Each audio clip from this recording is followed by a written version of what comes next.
ನಮಸ್ಕಾರ ಸ್ನೇಹಿತರೆ, story world ಅನ್ನೋ ಚಾನಲ್ಗೆ ಸ್ವಾಗತ. ನಾರದರು ವಿಷ್ಣುವಿನ ಪರಮ ಭಕ್ತರು ಮತ್ತು ದೇವರ್ಷಿ. ಅವರು ನಾರದರು ಸದಾ ನಾರಾಯಣ ನಾರಾಯಣ ನಾಮಸ್ಮರಣೆ ಮಾಡುತ್ತಾ ವೀಣೆ ಬಾರಿಸುತ್ತಾ ತ್ರಿಲೋಕ ಸಂಚಾರವನ್ನು ಮಾಡುವ ಮಹಾಪುರುಷರು ಎಂದು ಹೇಳಲಾಗುತ್ತದೆ. ನಾರದರ ಕಥೆಗಳು ಪುರಾಣಗಳಲ್ಲಿ ಅನೇಕ ಕಡೆ ಉಲ್ಲೇಖವಾಗಿದೆ. ನಾರದರ ಬಗ್ಗೆ ಕೆಲವು ಪ್ರಮುಖ ಸಂಗತಿಗಳು. ಬ್ರಹ್ಮನ ಮಾನಸ ಪುತ್ರ. ನಾರದರು ಬ್ರಹ್ಮನ 7 ಮಾನಸ ಪುತ್ರರಲ್ಲಿ ಒಬ್ಬರು ಎಂದು ಹೇಳಲಾಗುತ್ತದೆ. ಹಾಗೆ 3 ಲೋಕಗಳಲ್ಲಿ ಜ್ಞಾನ.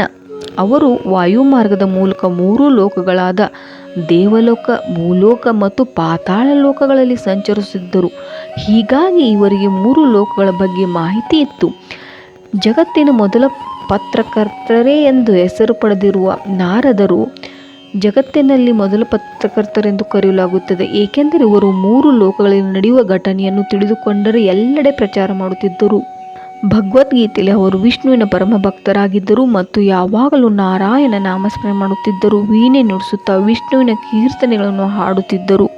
ನಾರದರು ಅನೇಕ ಬಾರಿ ದೇವರು ಮತ್ತು ದೇವತೆಗಳ ನಡುವಿನ ಅಥವಾ ಅವರ ನಡುವಿನ ಜಗಳ ಕಲಹಗಳನ್ನು ಉಂಟು ಮಾಡಿದ್ದರೂ ಕೊನೆಯಲ್ಲಿ ಶಾಂತಿ ನೆಲೆಸುವ ಸಹಾಯ ಮಾಡುತ್ತಿದ್ದರು ಎಂದು ಹೇಳಲಾಗುತ್ತಿತ್ತು.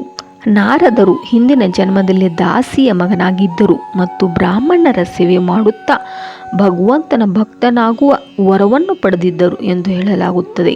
ಮಾಯಾ ಪ್ರಪಂಚ. ವಿಷ್ಣು ನಾರದನ್ನು ಪರೀಕ್ಷಿಸಲು ಮಾಯೆಯಿಂದ ಸ್ತ್ರೀಯಾಗಿ ಪರಿವರ್ತಿಸಿ ನಂತರ ಆಕೆಯನ್ನು ರಾಜನಿಗೆ ಕೊಟ್ಟು ಮದುವೆ ಮಾಡಿದರು. ಇದರಿಂದ ನಾರದರಿಗೆ ಮಾಯೆ ಸ್ವರೂಪ ಎಂದು ಅರಿವಾಯಿತು ಎಂದು ಹೇಳಲಾಗುತ್ತದೆ.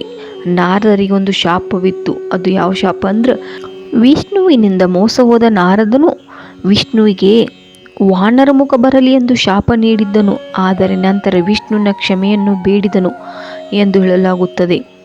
ಒಂದು ದಿನ ನಾರದರು ವಿಷ್ಣುವಿನ ಬಳಿ ಹೋಗಿ ತಾನು ದಿನವಿಡೀ ನಾಮಸ್ಮರಣೆ ಮಾಡುತ್ತಿದ್ದರೂ ರೈತನಂತೆ ಭಗವಂತನ ಪರಮ ಭಕ್ತನಾಗಲು ವಿಷ್ಣು ನಾರದರಿಗೆ ನೀರಿನ ಮಡಕೆಯನ್ನು ಕೊಟ್ಟು ಅದನ್ನು ಹಿಡಿದುಕೊಂಡು ಸೂರ್ಯಾಸ್ತದವರೆಗೆ ಪ್ರಯಾಣ ಮಾಡಲು ಹೇಳಿದನು. ಈ ಕಥೆಯ ಮೂಲಕ ನಾರದರಿಗೆ ಭಕ್ತಿಯ ತೀವ್ರತೆಗಿಂತ ಭಕ್ತಿಯಲ್ಲಿನ ಏಕಾಗ್ರತೆ ಮುಖ್ಯ ಎಂದು ಅರಿವಾಯಿತು. ಈ ವಿಡಿಯೋ ನಿಮಗೆ ಇಷ್ಟವಾಗಿದ್ದಲ್ಲಿ ಲೈಕ್ ಮಾಡಿ, ಶೇರ್ ಮಾಡಿ ಮತ್ತು ಸಬ್ಸ್ಕ್ರೈಬ್ ಮಾಡಿ. ಹರೇ ಕೃಷ್ಣ, ಹರೇ ರಾಮ.